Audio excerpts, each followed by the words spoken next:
سبيل الدموع سبيل مريح تنهدى يا صاحي كي تستريح وبث Bismillahirrahmanirrahim. Assalamualaikum warahmatullahi wabarakatuh. Innal hamdalillah nahmaduhu wa nasta'inuhu wa nastaghfiruh wa na'udzu billahi min sururi anfusina wa min sayyiati a'malina. May yahdihillahu fala mudhillalah wa may yudlil fala hadiyalah. Asyhadu an la ilaha illallah wa asyhadu anna Muhammadan abduhu wa rasuluh. Alhamdulillah, pada kesempatan kali ini saya masih akan terus membacakan kitab Fadilah Amal di bagian kitab kisah-kisah sahabat di babnya yang ke-9. Ketaatan para sahabat radhiyallahu anhum kepada perintah dan kehendak baginda Rasulullah sallallahu alaihi wasallam. Para sahabat radhiyallahu anhum adalah orang-orang yang selalu mentaati baginda Rasulullah sallallahu alaihi wasallam. Dari kisah-kisah sebelumnya, kita sudah banyak mengetahui ketaatan mereka.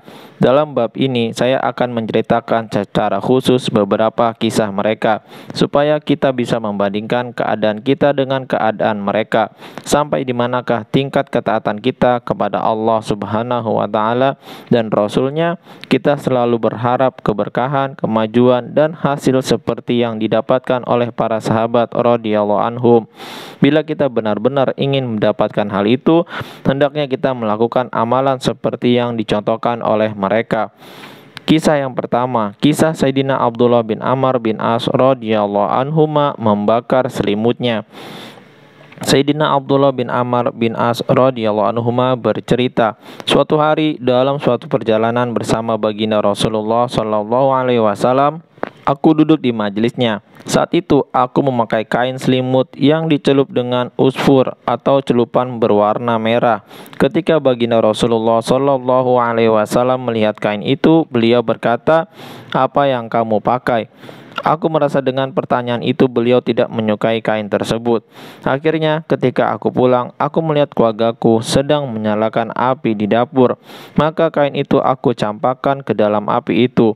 Pada hari berikutnya aku hadir lagi di majelis baginda Nabi sallallahu alaihi wasallam. Beliau bertanya kepadaku, "Mana kain itu?" Aku pun menceritakan apa yang aku lakukan. Beliau bersabda, "Mengapa tidak kamu berikan kepada salah satu kaum wanita di rumahmu? Wanita boleh memakai pakaian yang berwarna seperti itu." Hadis riwayat Abu Dawud. Faidah, sebenarnya kain itu tidak harus dibakar. Akan tetapi karena hati tidak dapat menanggung kemarahan dan ketidaksukaan baginda Rasulullah sallallahu alaihi wasallam, maka tidak terpikir olehnya cara yang lain. Berbeda dengan orang yang lemah seperti saya dalam menghadapi masalah seperti itu, akan ada banyak kemungkinan yang akan diupayakan, yaitu seberapa jauh kemarahan beliau dan kita dapat berdialog terlebih dahulu mengenainya, atau apakah kita diizinkan memakainya dalam bentuk lain, atau mungkin kita berpikir bahwa baginda Rasulullah sallallahu alaihi wasallam hanya bertanya bukan melarang, dan berbagai kemungkinan lainnya.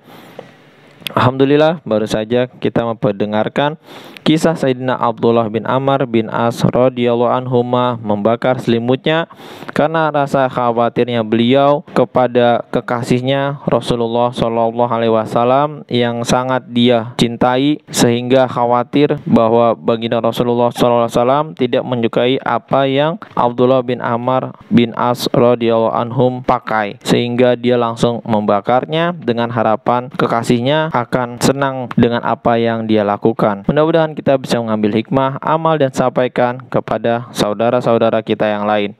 Subhanakallahumma wa bihamdika, asyhadu alla ilaha illa anta, astaghfiruka wa atubu ilaik. Assalamualaikum warahmatullahi wabarakatuh. سبيل الدموع سبيل مريح تنهدى يا صاحي كي تستريح وبث